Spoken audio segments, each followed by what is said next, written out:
Canada's Indian Act is once again at the heart of news and controversy in Canada, but today in a way that few people appreciate. Listen to this episode of Before, Behind, and Between to get a more fulsome picture.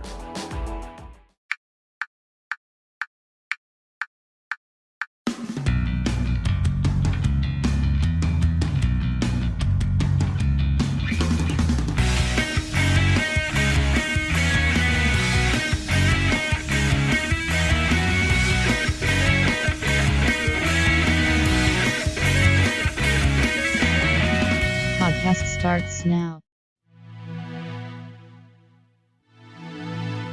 More than 30 years ago, I embarked on an academic journey that represented a path markedly different from my peers. I was studying political science, specifically public policy, political economy, and governance administration. Near the final year of that undergraduate program, I was faced with choosing an area of specialty, the focus of which would become the final graduating requirement, a major research paper. Most peers focused on Canadian federal, provincial, or municipal politics and administration. Others were enamored by Canada-US relations, as the Free Trade Agreement was center stage at the time. And still others focused on more exotic topics and locales, such as Caribbean and Latin American issues, African political systems, and one or two embraced issues that found home in Europe. I wondered why there hadn't been much work done on First Nations governments in Canada. After all, it was the Iroquois Confederacy, we were taught as children, that served as a model, at least in part, for the federalism that the US and Canada would later adopt. I was curious about these systems of governance, as well as how they interacted, either positively or negatively, with other systems found among the Blackfoot Cree, or the tribal systems, say, much further south, such as the Navajo or the Apache. I was assigned 2 members for the paper. Both were highly encouraging. Although openly scratching their heads on developing a research agenda, you see, there simply wasn't a lot of published material at that time. What was there was excellent, but much of it focused on sociology or cultural anthropology, very little of it focused on political science or public administration. So the major research paper ended up becoming a sort of literature review. That focus continued into graduate studies and became more of a focus on public policy analysis. Still, the data and existing body of literature was comparatively small in size and scope. But the issues themselves, making headlines because of Oka, Quebec, and through the tribulations of the Meech Lake Accord, found a focal point in the creation of a royal commission to study all aspects of Aboriginal issues, work that I subsequently participated in for many years. Today, like that time, Indigenous issues are front and center again, and not exactly for positive news. Unlike that time, however, the body of literature is broad and considerable today, and several schools, colleges, and universities offer curricula in Indigenous or otherwise related topics. Another area that has changed multiple times since my work and experience 3 decades ago is the terminology.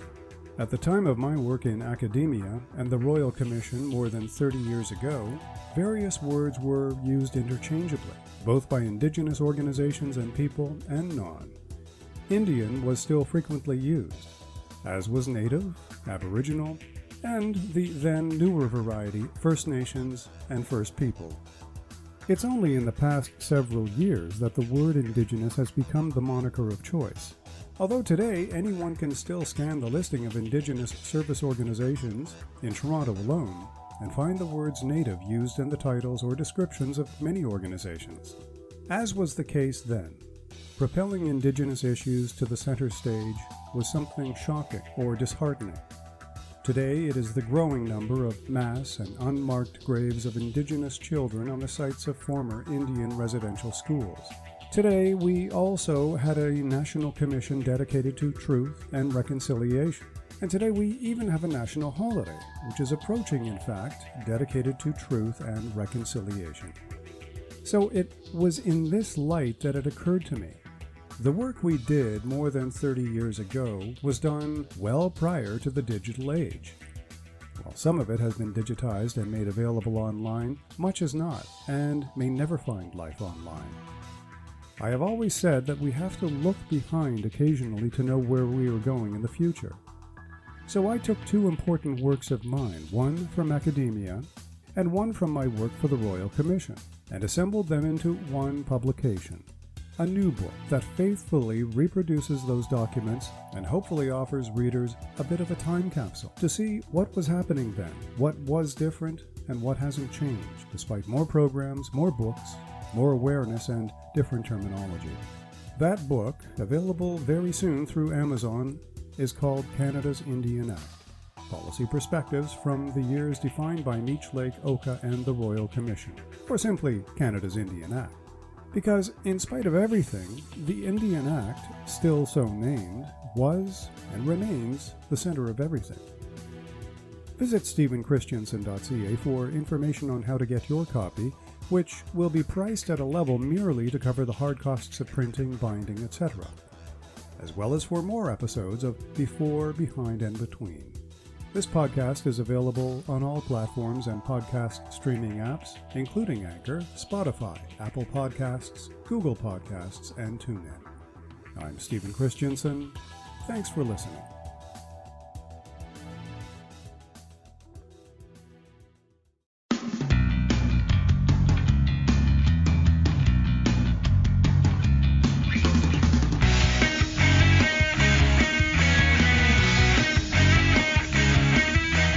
Production of Stephen Christensen.